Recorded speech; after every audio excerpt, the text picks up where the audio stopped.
హల్లెలూయా, దేవునికి స్తోత్రం. Good morning.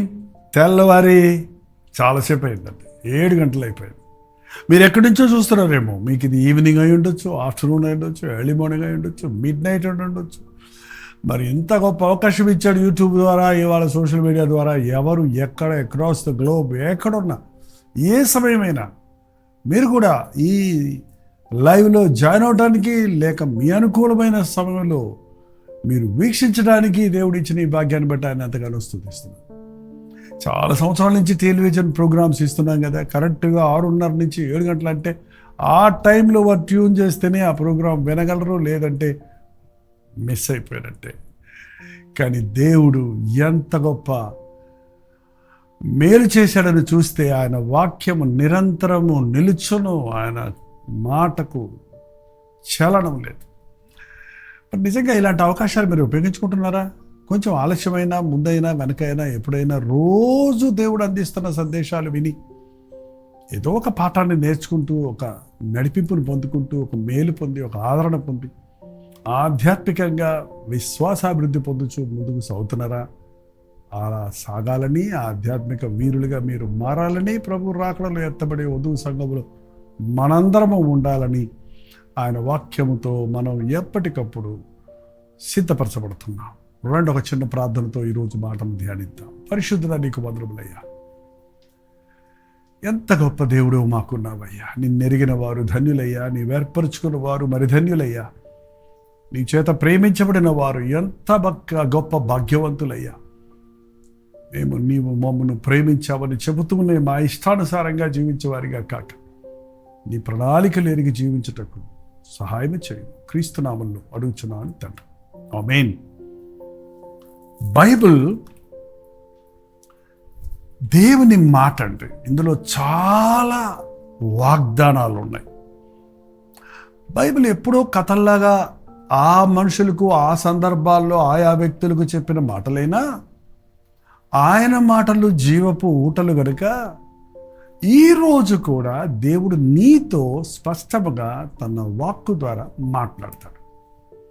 అలాంటి విశ్వాసంతో మీరు వాక్యం చదవండి. వాక్యం వినేటప్పుడు హృదయానికి అనునయించుకున్నట్లుగా వినండి. చాలామంది ఈరోజు అంతా నా గురించే చెప్పారు అంటారే కానీ, ఆ చెప్పిన దాంట్లో ఉన్న దిద్దుబాటు ఏంటి, ఆ చెప్పింది ఎంత మట్టుకు తను గ్రహించి సరిచేసుకుంటున్నాను అనేది గుర్తించటం లేదండి. అందుకే వినువారు మాత్రమైన వారుగా ఉండక, వినిన దాని ప్రకారం నడుచుకునే వారిగా ఉండమన్నాడు. అవును, మీరు ఎప్పుడన్నా ఏదైనా వాగ్దానం దేవుని దగ్గర నుంచి పొందారా? దేవుని వాగ్దానాలు కొన్నిసార్లు మనకు వెంటనే అర్థం కావు. దేవుడు ఒక వాగ్దానం ఇస్తే దానికి అది నెరవేరుస్తాడండి. అది మనకు అర్థం కాకపోతే దాన్ని ప్రభు సన్నిధిలో ఉంచి కనిపెడితే చాలు. ఎంతమంది రోజున వాక్యం చదివేటప్పుడు దేవా నాతో మాట్లాడు, నా స్థితికి సంబంధించిన సంగతి నాకు తెలియచేయని అడుగుతున్నారు. బైబిల్లో హగ్గయి అనే ఒక గ్రంథం ఉంది, చూసారా? పాత నిబంధనలో కేవలం 2 అధ్యాయాలే ఉంటాయి.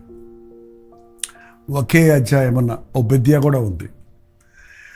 అలాగే యోహాను రాసిన మొదటి పత్రిక, 2వ పత్రిక, 3వ పత్రిక కూడా ఒక్కొక్క అధ్యాయమే ఉంది.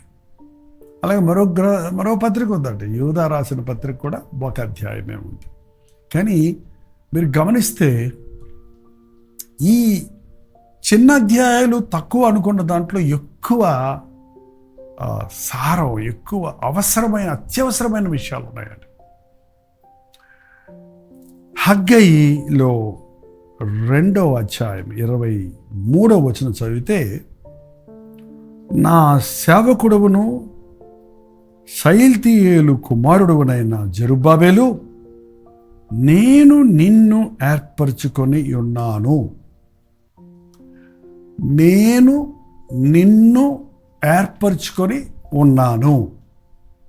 నువ్వు విశ్వాసంతో చదివితే, దేవుడు నీతో మాట్లాడుతున్నాడని నమ్మికతో చదివితే, ఈ మాట అక్షరాల నీ పట్ల నెరవేరుతుందండి. నేను అంటే మన ప్రభు, నిన్ను అంటే నీ పేరు పెట్టుకో. ఏంటండి? నన్ను ఏర్పరచుకున్నాడు. He set us apart.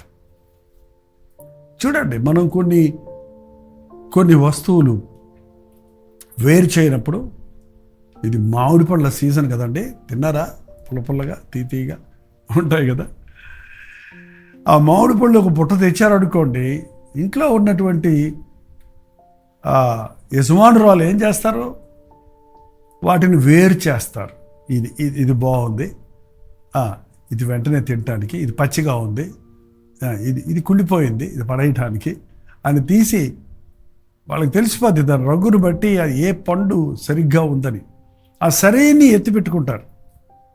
ఇది నా కోసం, లేకపోతే మా పిల్లల కోసం, ఏదో ఎవరి కోసం ప్రత్యేక. అలాగే దేవుడట మనల్ని ఎందుకు, మనం పండామా, మనం పచ్చిగున్నామా, మనం కుళ్ళిపోయామా అనేది ఏం చెప్పటం లేదు, చూడటం లేదు. కానీ ఆయన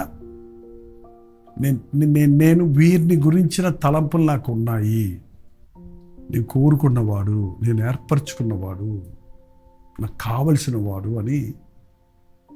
ఏంటంటే అందరూ కావలసిన వాడు, కోరుకున్నవాడు అంటారు. మరి ప్రభు పురుషుల్నే కోరుకుంటున్నాడా? మేము పనికిరామా అని సహోదరులు అడగొద్దండి. ఆయన గ్రంథాన్ని మనం చదివితే ఆయన చేతుల్లో వాడబడిన స్త్రీలు ఎందరో ఉండడం చూస్తున్నాం. వారందరూ పెద్ద ప్రసంగికులు కాకపోవచ్చు, గాయకులు కాకపోవచ్చు, కానీ దేవుని పనిలో కీ పొజిషన్స్లో దేవుని యొక్క ప్రేమను, ఆయన వాక్యాన్ని అనేకులకు అందింపజేయడానికి, వారి బిడ్డలను దైవమయంలో పెంచడానికి, వారి భర్త వెనుక ఉండి ప్రోత్సాహం ఇవ్వడానికి ఎంతోమంది స్త్రీలు వాడబడ్డారండి, పొగడబడ్డారు. మీరు హెబ్రీలు రాసిన పత్రిక 11వ అధ్యాయం చదివితే శారా అనేకులకు తల్లిగా ఉంది. కాబట్టి ప్రతి ఒక్కరిని నీ బలహీనతలను బట్టి కాక, నీ యోగ్యతలను బట్టి కాక, ఏ ప్రణాళికతో మనల్ని ఎన్నుకున్నాడో, ఆయన ఏర్పరచుకున్నాడో మనకు తెలియదేమో, కానీ ఆయన దృష్టిలో మనం ఉన్నామన్న సంగతి గుర్తు చేసుకుంటే మనం అనవసరమైన యాంగ్జైటీ, ఆత్రత పడేవారిగా, నా భవిష్యత్తు ఏమైపోద్దో, నా బిడ్డలు ఏమైపోతారో, నా కుటుంబం ఏమైపోద్దో, నా బ్రతికేమైపోద్దో, వాళ్ళ ప్రతి వాడిని ఇదే ఆలోచన పట్టి పీడిస్తుందండి. నేను వృద్ధుడిని అయిపోతే నన్ను ఎవరు చూసుకుంటారు, నా పిల్లలు ఇప్పుడే నన్ను పట్టించుకోవడం లేదే, నా భార్య ఇప్పుడే నాకు సహకరిస్తం లేదే, రేపు నా కాలు చేయబడిపోతే నా భార్య నాకు ఉంటుందా, నాకు తోడు ఉంటుందా, నా భర్త ఇప్పుడే నేను ఇంత చక్కగా పరిచయం చేస్తుంటే నన్ను నిర్లక్ష్యం చేస్తున్నాడే, రేపు నాకు ఏదన్నా అయితే నా భర్త నన్ను వదిలేస్తాడేమో, పడేస్తాడేమో. ఎన్ని పిచ్చి పిచ్చి ఆలోచనలు వస్తున్నాయి కదండి. మనుషుల్ని నమ్ముకుంటే అలాంటి ఆలోచనలే వస్తాయి. మనుషులందరూ విడిచిపెట్టినా యెహోవా నన్ను చేరదీయును, నా ప్రభువు నన్ను విడువడు, నన్ను ఎడబాయడు.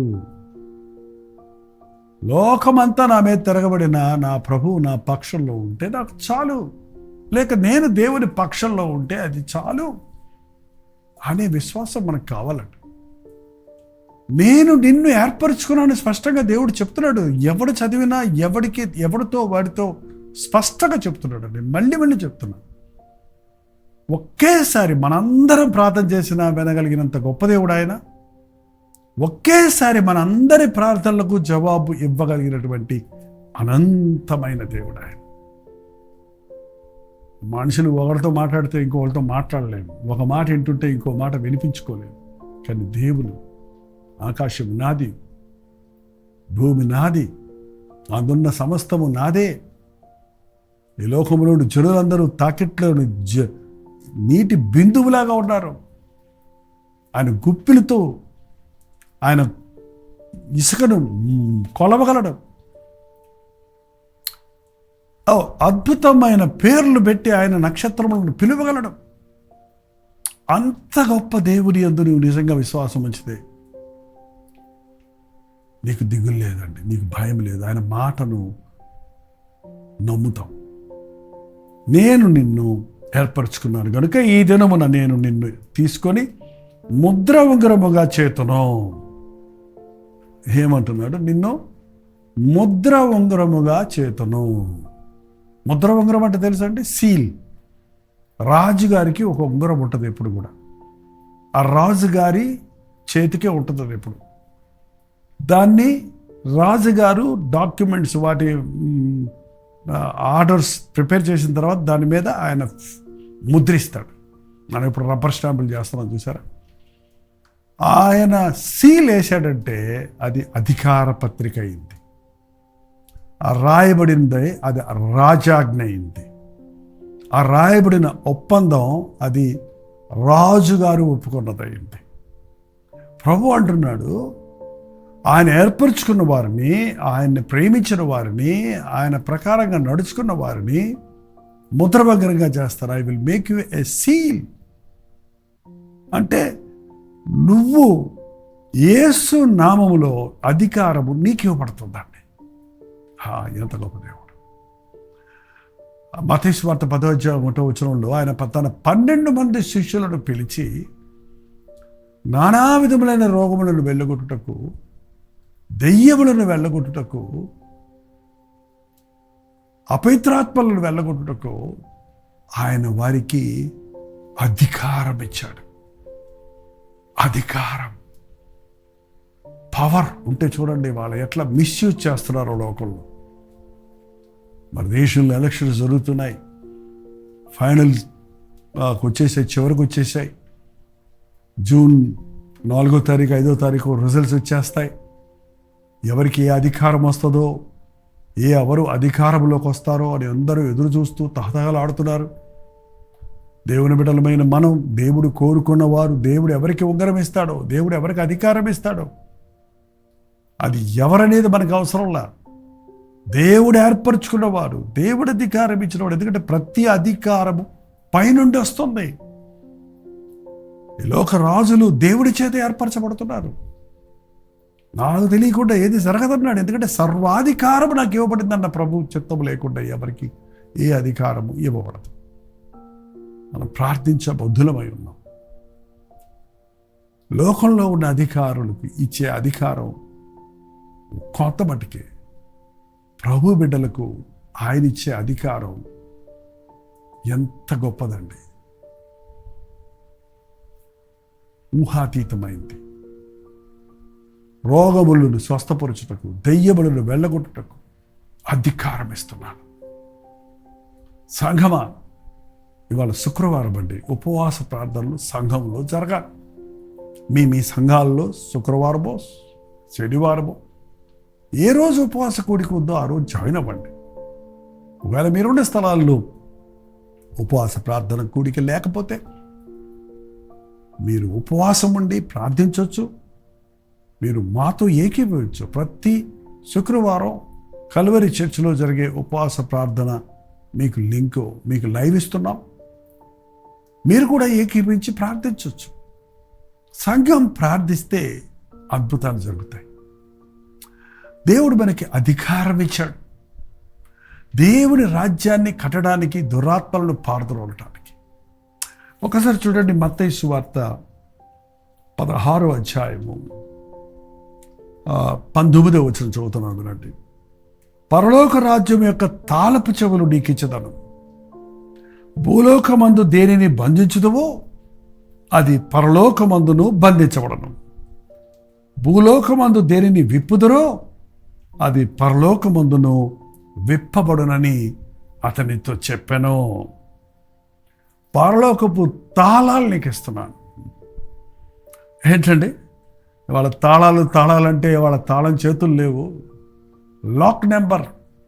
ఏంటండి ఇవాళ చాలామంది ఆ యొక్క సెల్ ఫోన్ లాక్ చేసి పెట్టుకుంటున్నారు. ఆ లాక్ తెలియకుండా లోపలికి వెళ్ళలేరు, ఐడీలు లేకుండా లోపలికి వెళ్ళలేరు.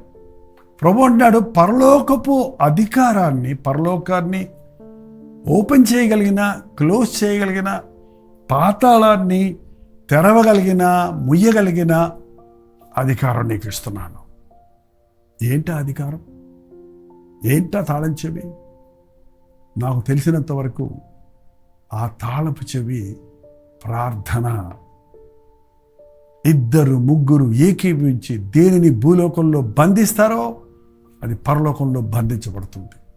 దేనిని విప్పుతారో అది పరలోకంలో విప్పబడుతుంది. సంఘమా, నీకు దేవుడు అధికారం ఇచ్చాడు.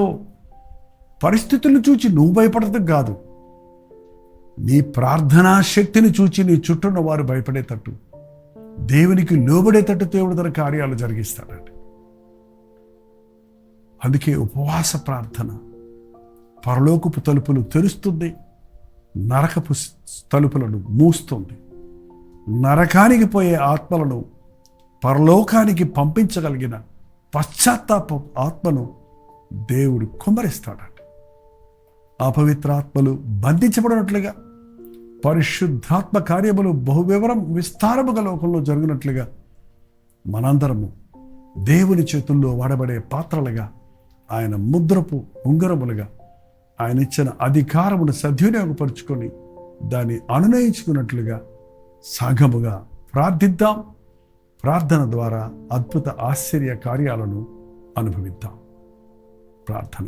పరిశుద్ధుల నీకు వందనములయ్యా, మా ప్రార్థన లేమే మమ్మల్ని బలహీనులుగా చేస్తుందని, నీవిచ్చిన అధికారాన్ని దుర్వినియోగపరుచుకునే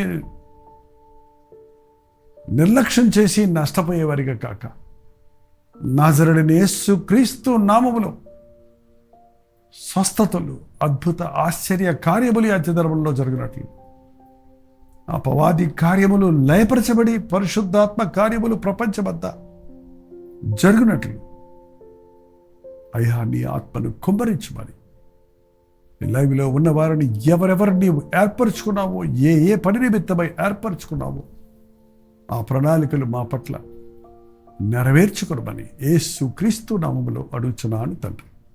ఆమేన్. మన తండ్రి అయిన దేవుని యొక్క ప్రేమయు, కుమారుడైన క్రీస్తు యొక్క కృపయు, ఆదరణకర్త అయిన పరిశుద్ధాత్మ యొక్క సహవాసమును కూడి వచ్చిన మనందరికీ ఇప్పుడును సదాకాలము తోడైండును గాక. ఆమేన్. దేవుని స్తోత్రం. మీ ప్రార్థనా సతుల బారాలు 954041 నెంబర్కి, ఇతర దేశాల్లో ఉంటే 9100 తెలుగు నెంబర్కు టెక్స్ట్ లేక వాయిస్ మెసేజ్ ద్వారా వాట్సాప్ పెట్టండి. మీ పక్షంలో మేము ప్రార్థిస్తున్నాం, మీరు కూడా ప్రార్థించండి. దేవుడు తన అద్భుత ఆశ్చర్య కార్యాలు ప్రార్థన ద్వారా ఈ అంచె దినాల్లో జరిగించడానికి ఆశతో ఉన్నాడు. ఆయన యందు విశ్వాసం ఉంచుదాం, ఆయన మొరపెట్టుకుందాం, ఆయన ఇచ్చిన అధికారాన్ని ఉపయోగించి అపవాదిని ఎదిరిద్దాం. Doctor Deepavali YouTube channel like చేయండి, షేర్ చేయండి. మీ పేరు, ఊరు కామెంట్ సెక్షన్ల గురించి టైప్ చేయడం మర్చిపోకండి. ప్రవచితమైతే మధ్యాహ్నం 3 గంటలకు హెచ్చరిక, అలాగే రాత్రి 9 గంటలకు కల్వరి ప్రతిధ్వని, కల్వరి చేర్చులు జరిగే ఉపవాస ప్రార్థన మీకు లింక్ ఇవ్వబడుతుంది. మాతో పాటు కలిసి ప్రార్థించండి, ఆధ్యాత్మిక బలాన్ని పుంజుకోండి. అంతవరకు దేవుని మహాకృప మీకు తోడైండును గాక.